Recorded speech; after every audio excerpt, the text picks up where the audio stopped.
내 마음이 고요하길 바랍니다. 부처는 이미 내 안에 있습니다. 어떻게 연결되는 흐름인가요? 이 책은 이제 제목으로 보면은 내 마음이 고요하길 바랍니다. 부처는 이미 내 안에 있습니다. 초기 경전, 법구경이라든지 수타니파타, 자바함경 이런 초기 경전을 소개한 책이고 기본적으로 고요함이라고 하는 우리가 마음을 어떻게 고요하고 평안하게 할 수 있느냐라는 부처는 이미 내 안에 있습니다. 이제 대승경전, 천수경, 반야심경, 금강경 이런 책들이 대승불교에서는 이미 내 안에 불성, 부처가 있다라고 하는 그런 거를 좀 중요하게 생각을 해요. 이 책 자체가 되게 필사를 하게 돼 있습니다.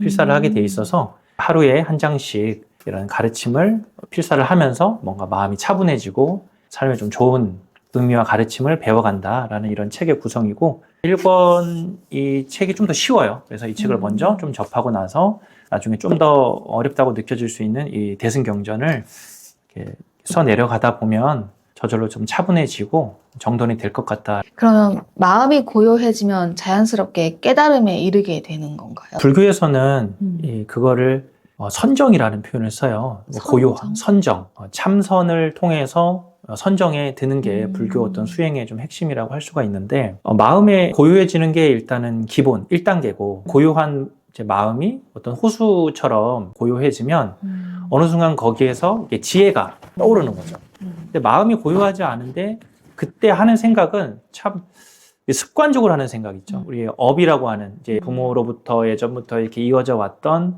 어떤 까르마에 의한 업장에 의한 과거 전생의 여러 가지 그런 이제 습관적인 행동들을 많이 하게 되는 그러다 보면은 실수를 많이 하게 돼요. 말을 하더라도 그냥 내가 습관적으로 그냥 이 사람이 나한테 이렇게 뭔가 말을 하는데 기분이 나빠. 그냥 기분 나쁜 채로 얘기를 하는 거죠. 그게 아니라 사람이 기분 나쁜 얘기를 하건 기분 좋은 얘기를 하건 그냥 그거를 있는 그대로 가만히 이렇게 내 안에 잔잔한 호수에 이렇게 그걸 쫙 이렇게 머금고 있으면 그 안에서는 뭔가 지금 이 순간에 새롭게 창조된 그 무엇이 딱 드러나는 거예요. 근데 이걸 가지고 얘기를 했을 때 더 좋은 얘기를 할 수가 있게 되는 것이죠. 그걸 지혜라고 합니다. 고요함이라고 하는 것 다음에 지혜라고 하는 단계로 넘어가면 지혜로운 나도 좋고 남도 좋은 그런 이제 생각들, 그런 말과 행동을 할 수 있게 되는 것이죠. 이렇게 만난 것도 다 인연으로 만난 거죠, 사실은. 그러니까. 전생에 저희는 무슨 인연이었을까요? 현생에서의 인연들을 보면 그냥 스치는 인연도 조금 이어지는 인연이 있어요. 그 이어지는 인연 같은 경우에는 이번 생에 풀어야 될 업이 있는 거거든요. 무엇을 풀어야 될까요, 저희는? 초기 오세요? 그 인연이라는 게 시절 인연이라고 하지 않습니까? 이 시절에 만나서 안 일어나는 거죠. 나와 너가 만났기 때문에 뭔가가 일어나는 게 이게 불교에서 연기법, 인연법이라고 하는 건데 그냥은 안 일어나는 거예요. 박수도 이렇게 오른손만 있으면 안 일어나죠. 그래서 뭔가 여기서 만들어진 건데 그게 그럼 왜 일어났느냐라면은 전생의 인연도 있겠고 전생의 인연만 가지고는 사실 되지 않고 현생에서 무언가를 또 했기 때문에 이게 발생을 하는 거죠. 그래서 분명히 뭔가 전생에도 인연이 있고 현생에 또 뭔가의 업이 만들어져서 지금 이 자리가 만들어진 것이다. 그리고 지금 이 자리에서도 저희가 또 업을 짓고 있거든요. 신구이 삼업이라 그래요. 삼업을 얘기하는데 말로 짓는 업이 있고요. 몸으로 짓는 업이 있고요. 그다음에 생각으로 짓는 업이 있어요. 생각으로 짓는 업, 상대에게 전달이 안 되기 때문에 그냥 내 안의 업으로 좀 머물 수가 있어요. 근데 말과 행동으로 짓는 업은 상대방에게 영향을 미치기 때문에 좀 더 강력합니다. 그렇다고 해서 이 생각으로 짓는 업이 약하다 그게 아니에요. 생각은 나 혼자 오랫동안 하기 때문에 이 업이 일단 1단계로 먼저 중요하고 이 업을 씨앗이라고 그러잖아요. 이 씨앗을 내가 잘못 심으면 좋은 말의 업이 안 나와요. 좋은 행동의 업이 안 나와서 그래서 이 생각 단속 이걸 되게 잘해야 돼요. 오늘 다루려고 하는 책도 생각의 연금술이잖아요. 이 생각의 업이 굉장히 중요하다. 이게 불교에서도 굉장히 중요하게 생각하는 거거든요. 그래서 오늘의 이 자리에 우리가 또 업을 짓고 있고 지금 짓는 업이 무엇의 인연을 만드는 것이죠. 그래서 지금이 중요한 겁니다. 부처는 이미 내 안에 있습니다 라고 하는 이 책 제목 속에 그게 담겨 있는데요. 수행 없이도 부처가 이미 내 안에 있기 때문에 내가 이것을 인정하고 받아들이면 이미 나는 사실 이미 부처인 것이죠. 그러니까 불교에서는 사실 정신이라는 말을 잘 쓰진 않아요. 정신은 우리나라에서 오랫동안 써왔던 말, 정과 신으로 돼 있다. 동양 철학적으로도 이렇게 얘기하는 건데 불교에서는 근데 사띠, 알아차림을 하는 주체, 바로 정신인 것이죠, 사실은. 그걸 정신이라고 명칭을 붙이지 않았지만 사띠라고 하는 순간순간 알아차림을 하는 주체는 무엇이냐. 불교는 또 무아를 얘기하거든요. 그러니까 나는 없는데 무아로서의 정신은 있는 거예요. 그러니까 나라고 하는 에고, 되게 우리가 집착하는 나라고 하는 것보다 더 상위 개념인 거죠. 정신이라고 하는 게 진짜 나. 그러니까 어쩌면 이게 참나라는 게 정신이랑 사실 비슷한 의미예요. 진짜 나. 예, 우리 가짜 나가 있기 때문에 무아를 해야 된다. 텅 빈, 비워야 되고 내려낸다. 그러면 내려놓고 비우면 뭐가 남느냐라고 했을 때 정신, 참된 나. 이것이 바로 발현된다라고 하는 거죠. 이게 바로 부처라는 거예요. 그러니까 부처라고 하는 이 정신, 참된 나는 이미 내 안에 있기 때문에 그걸 내가 알아차리고 인정하기만 하면 수행이 필요 없이 이미 이 순간 나는 깨달은 존재가 되는 것이죠. 네. 저는 아직 멀었다고 생각을 하고요. 가끔 깨달을 때가 있어요. 가끔 내가 이런 존재구나. 내가 원래 이 세상의 온갖 번뇌와 세속액적 욕망에 그런 기본 욕구 있잖아요. 그 수면욕, 성욕, 플러스 명예욕, 인정욕, 이런 욕구와 욕망에 끄달릴 때가 아닌 다 가라앉은 정말 고요해진 그런 상태에서 딱 나를 알아차렸을 때는 굉장히 그래도 깨어있는 그런 존재다라는 거를 느끼는데, 그 외에는 어리석은 중생이죠. 거의 중생으로 살고 가끔 내가 부처인가? 그래서 내가 깨달았다 이런 사람이 제일 경계해야 되는 사람. 한 배 한 배 하면서 108번뇌를 내려놓으려고. 비교를 통해서, 그러니까 저 사람보다 이제 내가 저 사람보다 부족하다? 이걸 느끼는 이게 좀 가장 큰 번뇌이지 않나. 특히 뭐 SNS나 이런 거 보면은 다 명품 들고 있고요. 다 잘생기고 예쁜 사람밖에 없고 내 몸매는 막 장난꾸러기인데 거기는 장난 아닌 사람들 많잖아요. 그러니까 비교가 되는 거예요. 사실 나로서는 나름 괜찮은데 이걸 딱 보는 순간 갑자기 내가 작아지고, 옛날에도 비슷한 번뇌는 있었지만 그게 너무 극대화된 거예요. 비교라고 하는 게 옛날에 그 동네 안에서만 비교를 했으면 됐는데 이때는 글로벌, 지구 건너편 있는 사람과 비교를 하게 되잖아요.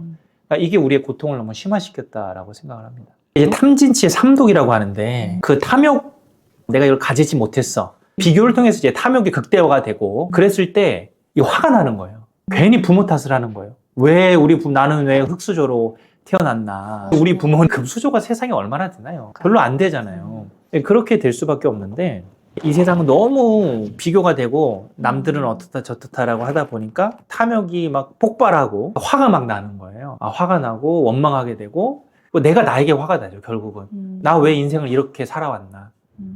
나 저 사람 저렇게 할 때 뭐 했나. 저 사람 저렇게 막 람보르기니 타고 다니고 명품 에르메스 들고 다닐 때 나는 도대체 그동안 나는 뭘 모았나. 그리고 부동산 막 강남에 아파트 막 올라가고, 저 사람은 직장인인데도 어떻게 모아가지고 청약해가지고 서울에 어디 자가가 있네? 근데 나는 저기 지방에도 아직 월세살이 하고 있는 거예요. 나는 도대체 그동안 뭘 해왔나. 이렇게 자기를 탓하게 되는 거예요. 화가 나는 거예요. 그럴 필요가 없죠. 그래서 그럴 필요가 없는 걸 깨달으면은 지혜로운 사람인데, 그걸 대부분 중생들은 깨닫지 못한다. 그래서 어리석은 중생이라고 그러잖아요. 이 어리석음에 빠지게 되는 겁니다. 이게 바로 탐진치 3종 세트에 우리는 늘 이 굴레에 자꾸 라는 우리 주소인 것이죠. 벗어나면 그 보살이 되는 거예요. 그러니까 중생과 보살은 손바닥 뒤집기처럼 쉽거든요. 머무는 시간이 아주 잠깐의 찰나여서 그런 거고요. 그러니까 보살과 부처는 비슷한 개념인데 뭐가 다르냐면, 깨달은 중생을 보살이라 그래요.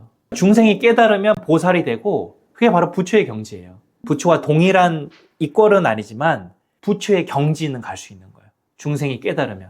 부처는 이제 사실 유일무이한 존재로 해서 이제 급이 좀 다르긴 한데, 이분들은 태어날 때부터 부처였던 거예요. 그래서 시작점이 좀 달라서 좀 급을 나누기는 하는데요. 중생이 보살이 되면 부처와 경지는 같아요.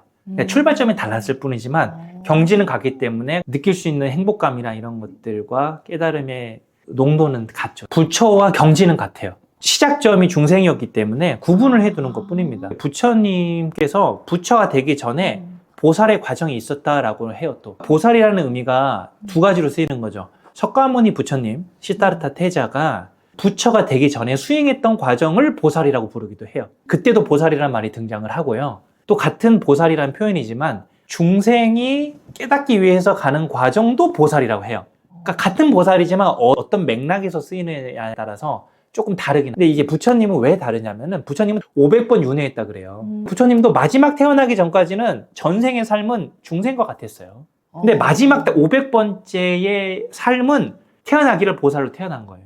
그러다 보니까 시작점이 좀 달랐던 거죠. 그러니까 태어날 때부터. 근데 그거는 그냥 처음부터 된 게 아니라 전생에서 500번 윤회를 거쳐서 그 동안 수행을 했기 때문에. 그러니까 태어날 때 이미 조금 업장이 별로 없는 상태에서 태어난 거죠. 그래서 저희들도 보면 이렇게 다 똑같은 것 같지만 다 달라요. 태어날 때 업이 적게 태어난 사람이 있거든요. 그 사람은 전생에 많이 닦은 거예요. 깊이 들어가면 불환자라는 표현을 써요. 불환자, 환, 돌아온다. 그러니까 다시 이번 생에 돌아오지 않는 거예요.